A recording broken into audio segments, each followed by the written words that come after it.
Robert Ferringo with Doc Sports, here for your Wednesday college basketball hoops handicapping extravaganza. Once again, I'm here with Raphael Esparza, formerly the Vegas Sports Informer. Before we get into Wednesday's action, a little bit of house cleaning. See that link above to get a free $60 account at Doc Sports? Go ahead, click on that. There, you're welcome. I just gave you $60 free to use towards any handicapper in any sport at Doc Sports Services. But, I mean, let's be honest. You came here for college basketball. You want some college basketball, right, Raphael? Like, let's give the people what they want. Before we get into this week's game. Before you go anything, don't forget that $60 free account is an outstanding Christmas gift. I mean, you could just print it up. It's a great stocking stuffer. Who doesn't want to bet NBA Christmas games for free $60? I mean, that's just an outstanding stocking stuffer. Just saying. Strike Boy Sports. Every Christmas they have a play in every single NBA game. Their numbers are pretty astronomical over the years, so you have that to look forward to. Now, before we look at this week's college basketball games for Wednesday, Raphael, let's take a quick peek on how we did last week. All right, we covered 5 games last Wednesday. West Virginia, Connecticut. You and I were both all over that one. We had West Virginia in that game. They ended up winning and covering. They would have won that game by 15 if they had shot better than 15 for 30 from the free throw line. Indiana, Wisconsin, we were on it with the number. Neither one of us had a strong opinion in that game, I don't believe. And it ended up being a ridiculous Wisconsin front door cover by half a point. So we're wise to stay away from that. Now, Utah State, BYU, we had the number down pat, and you were correct that the early money would probably come in on the underdog, and that would push the number down. It did. It closed with BYU minus 6.5. They ended up winning by 11. The next game was Dayton, SMU. One of us had that game 100% correct, that Dayton would throw up all over themselves in their first road game. They did. I was 100% right. You were 100% wrong. You suck. They won. And then in the last game, you were 100% right, and I was 100% wrong. We hit the number with Michigan State, Minnesota, but you said you had a feeling that this was going to be one of those early conference blowouts, and that's exactly what it was, to the surprise of several. And it had the over in that game as well. On Saturday's game, I hit the over on that one. See, there you go. Now, I know this Wednesday's card is one of the lamer Wednesday cards that we're going to talk about. We're into finals week right now. The kids are going on break. It's just kind of a weird spot in the schedule. After Christmas and New Year's, these Wednesday videos, we'll be talking nothing but conference play, and we'll be able to deep dive a lot of big games. But we're going to make do with what we have. And what we have first is actually a really good mid-major game for those of you that follow college basketball pretty closely. Like we do, we have Chattanooga at Belmont. It's a 6 o'clock tip-off on Wednesday. I have this number with Chattanooga +7 on the road against the Bruins. Raphael, what do you see in this little in-state rivalry game? I agree. I think the number will probably come out 6.5, 7 on that one. I'll be more curious what the total is going to be like. Probably going to be anywhere between 137, 139, I would think, in between there. But let's face it, Chattanooga's played a cupcake schedule. I mean, if you kind of look at it, they have not really played anybody. Belmont has wins against SLU. The Pelicans played them tough. And I know they beat Iowa and Drake. But I just think their schedule is more feasible for this game. I'm just not sold on the cupcakes that the Mocs have had to play so far. I would probably look at maybe jumping on this if it's less than 7, if you can get that, if the odds come out. But if it's 7 or higher, probably stay away on this game. But this one's going to be very interesting. I can't wait to watch it. Nice way to start off Wednesday. And you have an hour before every other game comes on. So hopefully, I didn't check this TV schedule. Hopefully this is an ESPN Plus game because, again, we have an hour before all the other games get to start on. So you get to kind of watch a good matchup. Well, what we have here, too, is 2 teams that are favored to win their conference. So, later on in March, when those brackets come out, I wouldn't be surprised to see both of these teams in them. And when you're looking at those, 13-4 upsets or the 12-5 upsets or whatever, these could be teams that play a role in March Madness later. So here's a real great opportunity to see them early. Chattanooga's from the Southern Conference. Belmont is in the Ohio Valley. Chattanooga does have that nice road win at VCU. You mentioned something about the total. What's really interesting to me about this game is that we have the traditional contrast in styles, okay? Belmont wants to get out and run. They want to shoot. They want to score. Chattanooga plays at a much, much slower pace, and they're a much better defensive team. So you mentioned the total. Where do you think that this number might come out, and who do you think is gonna set the pace in this one? The faster playing home team or that underdog that wants to slow things down?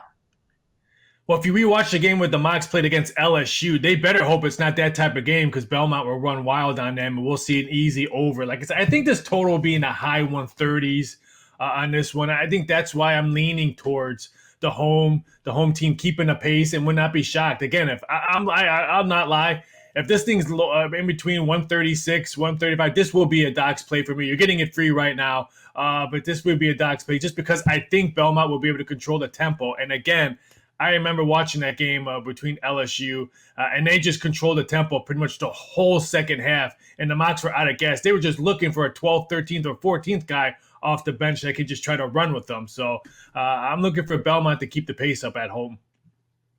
All right, next game on the schedule that we're looking at is Marshall at Ohio. I have this one with Marshall +5. This is a 7 o'clock game. With Marshall, you kind of know what you're going to get. D'Antoni is still there, so you know that they want to play all offense, full throttle, pedal to the metal at all time. Ohio was an NCAA tournament team last year. If you remember, they had that big upset over Virginia, had a fantastic point guard, Jason Preston. They lost him, but brought back 4 of their starters from this year's team. So far, they've been holding their own. They're 7-2 on the year. Raphael, what do you see in this one? You said it, D'Antonio, not the Mike, but the son of D'Antonio. This game is going to be high pace, but they're averaging over 83 points a game. Marshalls, this will be a high pace, a lot of points scored in this one. Total will probably be in the low 150s. Probably, I'll be shocked if it goes anything higher than 155. If Marshall controls the tempo, there's no way the Bobcats will be able to control and keep up the pace. What Marshall's going to do. I think I'm going to go with the home team on this one. I like the herd on this one. I think a lot of points and a tempo. It's going to be too much for the Bobcats.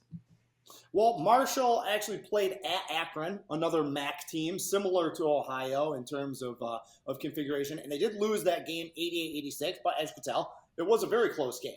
Marshall going to Ohio, that's been one of the problems with Marshall, though, is that they are a completely different team on their home court, not as effective when they play on the road.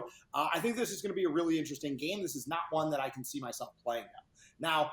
Next game, keep an eye out for Ohio. They could struggle on offense. I mean, they only scored 55 points. They've also played LSU. I think they had 55 points against Stenson, not the Cologne, but the team. So yeah, their offense can struggle pretty badly. All right, now the first game that we talked about with Chattanooga and Belmont, those are 2 teams that are favored to win their conferences and 2 teams that we could see again later in March. This next game that we want to talk about, South Dakota State at Missouri State, pretty much has the same feel, okay? South Dakota State is the favorite in the Summit League this year.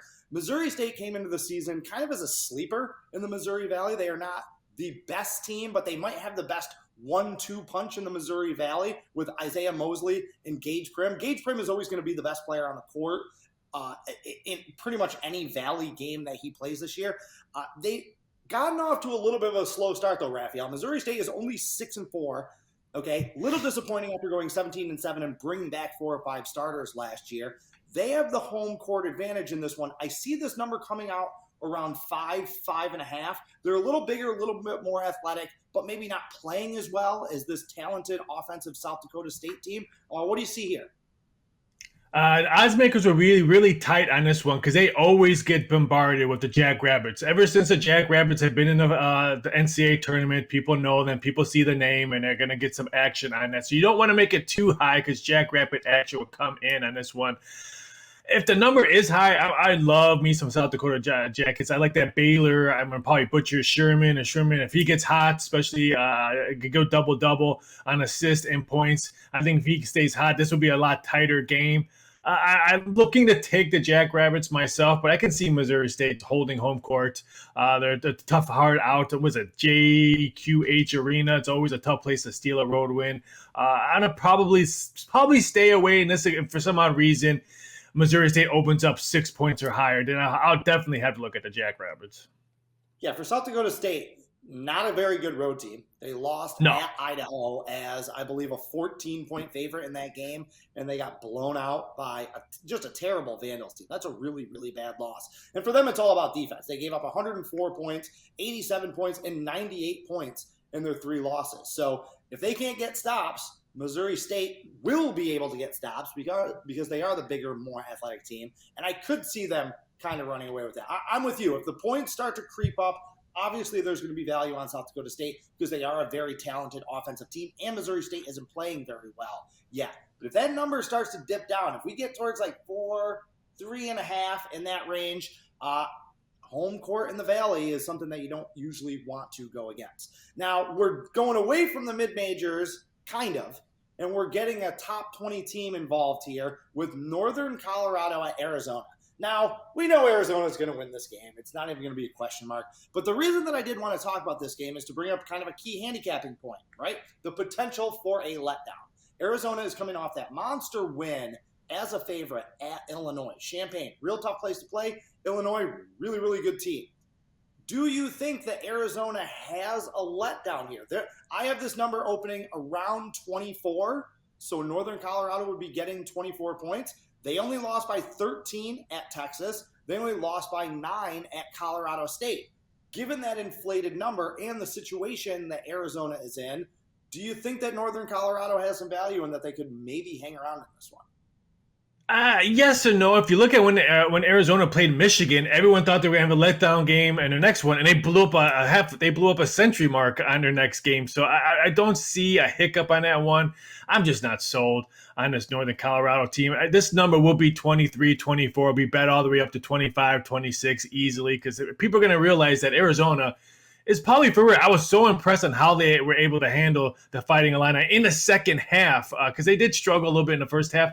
They're perfect 9-0, but you know what? Who cares about perfect records? They're 8-1 against the spread, and that's what all that matters to me. So I'm gonna probably stay away unless for some odd reason someone does a hiccup and posts this number under 20 points. But this one's gonna be way too high. Total's probably gonna be a little bit high too because both of them like to keep the pace up. I think Arizona puts another 80-plus points against the Bears on this one. So I'm probably just gonna stay away unless for some odd reason the odds makers make a bad mistake.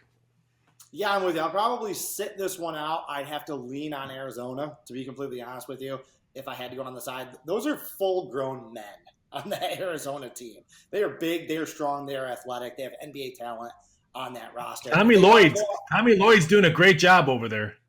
Fantastic job. You know, he came over from Gonzaga. You see some of the similar sets that they run when they need baskets, a lot of the same level of execution on out-of-bounds plays and stuff like that. So he's doing a great job with the amount of talent that he has. I'm not jumping in front of that buzzsaw. The bottom line is if Arizona wants to win that game by 40 points, they're going to win that game by 40 points. The only question is, again, do they have a letdown? Now, final game that I want to talk about here, we got New Mexico State at Washington State. Okay, New Mexico State, another one of those teams that we see in the NCAA tournament either every year or every other year. They have another very good team. They got Teddy Allen, the high-scoring transfer. He was a junior college guy, went to Nebraska, didn't really fit in there last year, fits in perfectly with New Mexico State right now at Washington State.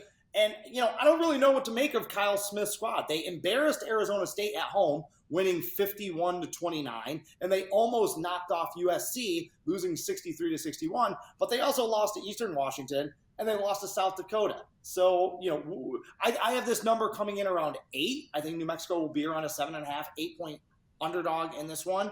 What do we make of Washington State? This game screams like the game I watched last night between Oklahoma State and the Vikings of Cleveland State. The odds makers will probably put up a high number just because Washington State's at home. But give me New Mexico State. They were really good on the road, beating my LMU team. Nice win against New Mexico. I think that game was in overtime, if I'm not mistaken, their win against New Mexico. I think the only loss they have on the road was Utah State, and that's not a bad loss, losing to the Aggies on that one. So if this number is high, which I think it's probably, you're probably right on that one, would not be shocked if the odds makers maybe 10 it up to maybe 7. I'm looking to take the dog in this one because this one screams what I watched last night with the Vikings against Oklahoma State. So I'm looking to play the most popular team. Here's another one, just like the Jackrabbits. New Mexico State probably get more action than the Lobos in the Mountain West when it comes to college hoops. One thing to keep an eye out in that game, we talked about this last week about how there's a dearth of information when it comes to injuries with college basketball. It's always hard to find that. Keep an eye on Donnie Tillman, the forward, used to play at UNLV. He's playing at New Mexico State. He's questionable for this game. If he is healthy, that gives him another option in the post. That's going to be important going up against Pac-12 talent. All right, Raphael, we can't let you get out of here without giving the people something for free. You got a free pick for us for Wednesday?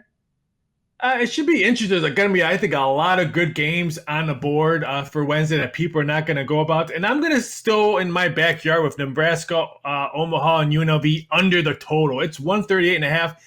This UNLV team is not like the team that I used to watch in the 90s when LJ and all those guys were in a hot tub with the boosters and getting paid. They not jack up threes like they used to when Augman and Hunt were all there. They just struggle on offense with teams that have good defense. And Nebraska Omaha will probably go in the zone and probably press early, and that's probably going to bother UNLV. Would not be shocked if this is a very, very low scoring. I see like a 68-62 type of game. I don't even see UNLV covering this big number as well. But I'm going to save the under at one. Probably going to be 139, 140. All right, I missed on my free play last week, and I'm still a little salty about it.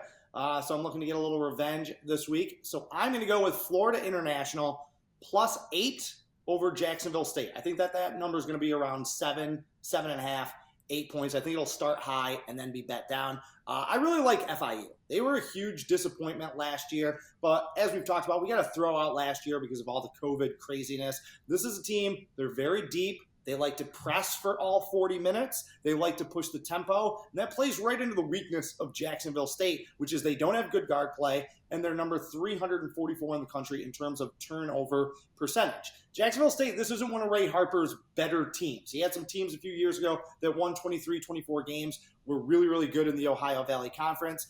I just don't see that from them this year. They've already lost to two teams, Troy and Valparaiso, that I think Florida International is better than. So if you're going to give me a team that we can make an argument might be better with a boatload of points, playing a style of play that plays right into Jacksonville State's weaknesses, I think Florida International will be able to hang around in this one. They also beat Jacksonville State outright. A worse Florida International team beat a better Jacksonville State team last year by 4 points at home. Give me the points in that one. So, all right, that's all. If they control the boards, I like your free play. If they can control the boards like they did against Valpo, they should have no problem covering that number. They could win that. They could win that game outright. It would not stun me if they go in there and that's a one possession game coming down the stretch, and if FIU pulls the win. So again, I think that number is going to start high. So get on it early. That's our Wednesday college hoops handicapping extravaganza. He's Raphael Esparza. I'm Robert Ferringo. Don't forget to go to www.docsports.com. Check out more of our interesting videos,